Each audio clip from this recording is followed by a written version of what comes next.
Inilah 6 dosa orang tua kepada anak yang sangat dibenci Allah. Para orang tua sering tidak sadar.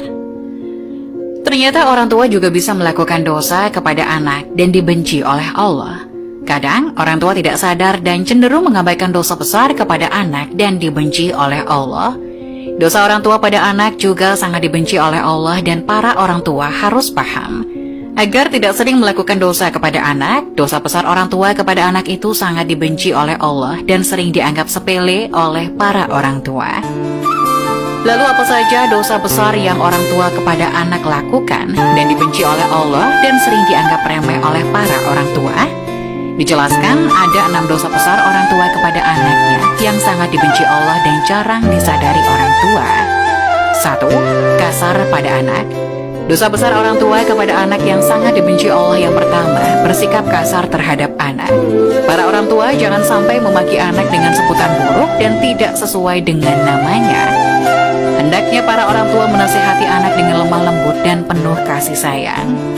Rasulullah Shallallahu Alaihi Wasallam bersabda, "Sesungguhnya kalian akan dipanggil pada hari kiamat dengan nama-nama kalian dan nama ayah kalian.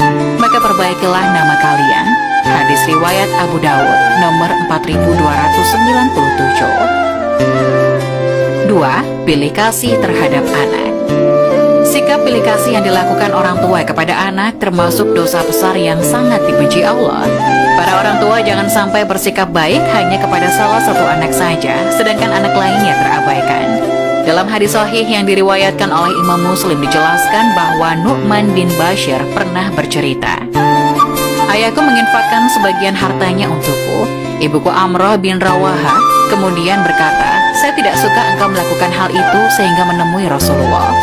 Ayahku kemudian berangkat menemui Rasulullah Shallallahu Alaihi Wasallam sebagai saksi atas sedekah yang diberikan kepadaku.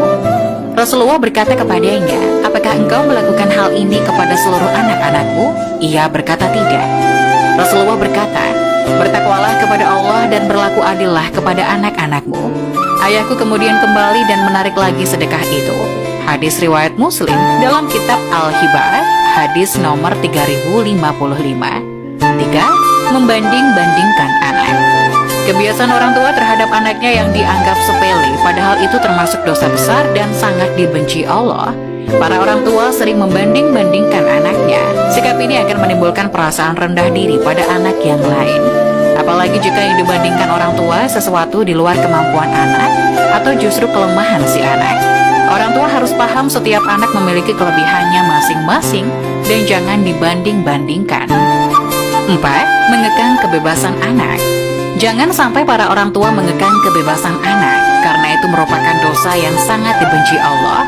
Membiarkan anak bermain adalah salah satu hal yang sangat penting dalam masa pengenalan lingkungan dan menemukan jati dirinya. Yang terpenting adalah tetap harus diberikan arahan mana yang baik dan mana yang kurang baik. Hal tersebut akan menjadikan si anak mampu bergaul dan mendapatkan pelajaran penting mengenai perbedaan. Hindari kekhawatiran yang berlebihan terhadap anak dan harus menjaga keterbukaan anak terhadap orang tua. Hal ini penting ketika anak ada masalah, bisa menyelesaikannya bersama orang tua. 5. Berkata buruk pada anak.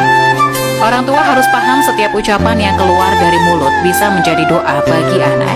Hal ini sering tidak disadari oleh para orang tua, di mana sering berkata buruk kepada anak ketika sang anak tidak patuh.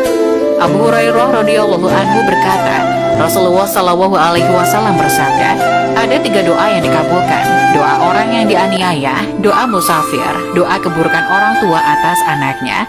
Hadis riwayat Tirmizi nomor 1828.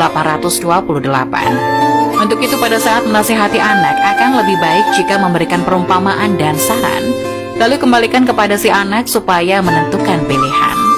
6. Tidak memberikan pendidikan kepada anak.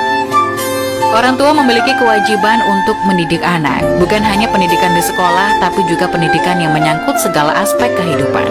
Misalnya saja pendidikan adab, etika, atau moral, pendidikan agama, dan pendidikan lainnya yang bermanfaat bagi anak. Jika orang tua mengabaikan pendidikan kepada anak, maka bisa dikatakan anak tersebut layaknya anak yatim, padahal masih mempunyai kedua orang tua. Bekal pendidikan penting diberikan kepada anak untuk bekal di masa depan, baik dunia maupun akhirat. Rasulullah Shallallahu Alaihi Wasallam bersabda, ajarilah